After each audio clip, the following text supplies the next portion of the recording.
तो मीन लगन वाले जातकों के लिए हम राहु और चंद्र कंजक्शन के बारे में चर्चा कर रहे हैं। इस वीडियो में देखेंगे अब आपके फोर्थ हाउस के लिए। फोर्थ हाउस में जहां राहु उच्च की स्थिति में आ जाएंगे और चंद्रमा इनके साथ स्थित होंगे। चंद्रमा आपके चार्ट में फिफ्थ लॉर्ड है। फिफ्थ लॉर्ड होने के केस में ये हो सकता है कि शुरुआत से ही जातक पर उनकी मदर का बहुत बड़ा इंपैक्ट पड़ेगा। साथ ही साथ आपकी एजुकेशन भले ही बहुत ज़्यादा उतार चढ़ाव भरी रही हो, लेकिन आगे चलकर जातक कैरियर में काफ़ी ज़्यादा प्रोग्रेस करेगा। साथ साथ में उसको डोमेस्टिक जीवन में बहुत कुछ ज़्यादा एक्सपेक्टेशन रहेगी अपने फैमिली से। ऐसा जातक अपने भौतिक सुख साधनों की तरफ भी बहुत ज़्यादा फोकस कर पाएगा। भले ही जातक फॉरेन में सेटल हो जाए या किसी अदर स्टेट में सेटल हो जाए, लेकिन वास्तव में वो अपना पूरा प्रयास करेगा जीवन में सफल होने के लिए। साथ ही साथ यहाँ पर आपकी इमेजिनेशन और आपकी क्रिएटिविटी आपके कैरियर में बहुत बड़ा योगदान कर सकती है। अब इसके लिए लेकिन आपके चार्ट में जुपिटर का भी मजबूत होना जरूरी है, जिससे आपके लगन को बल मिल सके। राहु चंद्र का ये कंजक्शन है तो फिर यहाँ बुध को भी आपको देखना होगा, क्योंकि इस केस में अब बुध यहाँ इन दोनों के डिस्पोजिटर हैं। साथ साथ में राहु के साथ कोई अन्य ग्रह यहाँ स्थित है या नहीं। देखिए, राहु के साथ अगर कोई भी अन्य ग्रह स्थित होगा तो वो ग्रह आपके कैरियर पर बहुत मेजर इंपैक्ट डाल पाएगा। यहाँ पे अब जो भी प्लेनेट राहु के साथ बैठा है, वास्तव में वो आपके चार्ट में कौन कौन से भावों का स्वामी है ये आप जरूर चेक करिएगा, क्योंकि उन भावों से रिलेटेड काम करते हुए आपको काफ़ी ऑब्सेशन हो सकता है और उन भावों के लिए आप काफ़ी ज़्यादा मेहनत भी करेंगे। ये अलग बात है कि कभी ना कभी आपको उन भावों से बहुत ज़्यादा डिससेटिस्फेक्शन भी उत्पन्न होगा। ये इसलिए उत्पन्न होगा कि हो सकता है आपका चंद्रमा राहु के बहुत ज़्यादा क्लोज हो यहाँ पे। तो राहु जितना ज़्यादा चंद्रमा के क्लोज होंगे उतना ही ज़्यादा आपका ऑब्सेशन बढ़ेगा, आपकी इमेजिनेशन बढ़ेगी, उतना ही ज़्यादा आपका जो मेंटल स्किल है वो डेवलप हो सकेगा आगे चलकर। लेकिन यहाँ थोड़ा सा इश्यू आ जाता है, मेनली आपकी जो शुरुआती स्टडीज़ वगैरह रही हैं, शुरुआती जो आपको फैमिली से जो केयर मिला है वो रहा है, या शुरुआत में जन्म के बाद से आपने जो प्रोग्रेस करी है लाइफ में, तो शुरुआती जीवन कभी कभी उतना ज़्यादा स्टेबल नहीं दिखता, या कभी कभी मदर के स्वास्थ्य को लेकर भी काफ़ी सारे इश्यूज सामने आते हैं। इवन ऐसा भी हो सकता है कि मदर के साथ थोड़ी अंडरस्टैंडिंग में आपको प्रॉब्लम आई हो, लेकिन ये कंजक्शन आपको सक्सेसफुल अवश्य बनाएगा। साथ ही साथ आपको घर से दूर की यात्राएं बहुत ज़्यादा देखने को मिल सकती हैं।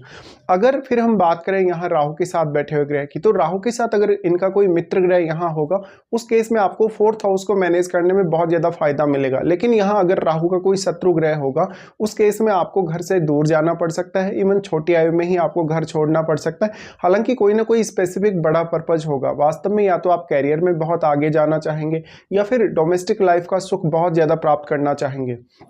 अगर हम दृष्टियों के हिसाब से यहाँ देखेंगे तो राहु सबसे पहले आपके 8वें भाव पे दृष्टि डालते हैं। अब चंद्रमा के साथ इस तरीके से राहु बैठे हो तो निश्चित तौर पे ही आपके मन को यहाँ राहु बहुत ज़्यादा गहराइयाँ देने की कोशिश करेंगे, जिससे आपके लिए अष्टम भाव से रिलेटेड काम करना बहुत ज़्यादा आसान होने वाला है। इसके साथ साथ आपकी जो इमेजिनेशन है या आपकी जो क्रिएटिविटी है वो अष्टम भाव से रिलेटेड कार्यों में आपके बहुत ज़्यादा काम आने वाले। यहाँ जो राहु का दृष्टि अष्टम भाव पे है, उसकी वजह से ऐसा हो सकता है कि आपका मैरिज होने के पश्चात अपने जो ससुराल पक्ष है उसकी तरफ थोड़ा ज़्यादा झुकाव रहेगा। इवन पार्टनर के साथ भी बहुत ज़्यादा आप इमोशनल नज़र आएंगे। तो ऐसा जो राहु होगा आपको सिक्स सेंस काफ़ी अच्छा देगा। अगर जुपिटर जैसे प्लेनेट का संबंध फोर्थ हाउस से बनता है तो आपके सिक्स सेंस में और भी ज़्यादा वृद्धि होगी। यहाँ पे फिर राहु का दृष्टि जो अष्टम पर है, उसकी वजह से जातक को अकल्ट में, तंत्र मंत्र में काफ़ी ज़्यादा रुचि रह सकती है, और जातक कभी कभी अपने इमोशंस को फुली सामने नहीं लाएगा। वो बहुत कुछ अपने जीवन में छुपाएगा, विशेषकर वो अपनी भावनाओं को भी छुपाएगा। फिर राहु और चंद्र दोनों ही यहाँ दृष्टि डालते हैं आपके 10th हाउस पे। अब यहाँ राहु के साथ बैठे हुए ग्रह का बहुत बड़ा रोल होगा, क्योंकि राहु के साथ बैठा हुआ ग्रह इनकी वजह से काफ़ी ज़्यादा मल्टीप्लाई हुआ है, उस ग्रह की क्वालिटीज़ काफ़ी मल्टीप्लाई हुई है, और उस ग्रह से रिलेटेड जो भाव हैं उनके लिए भी आपको काम करना आसान होगा। लेकिन यहाँ आप अपने आप को मेंटली कितना ज़्यादा कंट्रोल कर पाते हैं, इमोशनली आप अपने आप को कितना ज़्यादा स्ट्रॉन्ग बना पाते हैं, ये आपके लिए जरूरी होगा। अगर देखिए कोई फायरी प्लैनेट यहाँ राहु के साथ होगा तो उतना ही ज़्यादा आपका ऑब्सेशन बढ़ता जाएगा, और उतना ही ज़्यादा कहीं ना कहीं थोड़ा डिससेटिस्फेक्शन भी बढ़ता जाएगा। तो अब राहु के साथ बैठा वगैरह, क्योंकि राहु की वजह से बहुत ज्यादा मल्टीप्लाई हुआ है, इसलिए वो केतु को बहुत ज्यादा प्रभावित कर पाएगा। तो यहाँ आपको राहु के साथ बैठे हुए ग्रह का संबंध केतु के साथ और केतु के साथ बैठे हुए ग्रह के साथ देखना होगा। वास्तव में केतु के साथ बैठा हुआ ग्रह अगर राहु के साथ बैठे हुए ग्रह का एक मित्र ग्रह होगा तो निश्चित तौर पर आपको कैरियर में राहु के साथ बैठा हुआ ग्रह बहुत ज्यादा सपोर्ट कर सकता है। लेकिन यहाँ पर ज्यादातर केस में आप अपने कैरियर से कभी कभी डिससेटिस्फाइड नजर आएंगे, और आपके लिए कैरियर को लेकर बहुत सारे ऑप्शंस होंगे, बट आप कभी कभी अपने जीवन में ये देखेंगे कि करियर को लेकर उतनी ज़्यादा स्टेबिलिटी आपके जीवन में नहीं आ पा रही, क्योंकि इधर राहु चंद्रमा के साथ हैं तो वो बहुत जल्दी आपको डिससेटिस्फाई करेंगे करियर के लिए। और आप कुछ बहुत यूनिक करने का भी ट्राई कर सकते हैं। आपके पास स्किल्स बहुत ज़्यादा होंगी, आपकी इमेजिनेशन भी बहुत कमाल की होगी कुछ यूनिक करने के लिए। लेकिन यहाँ केतु है, तो केतु वास्तव में आपकी प्रोग्रेस का आपको आभास नहीं होने देंगे।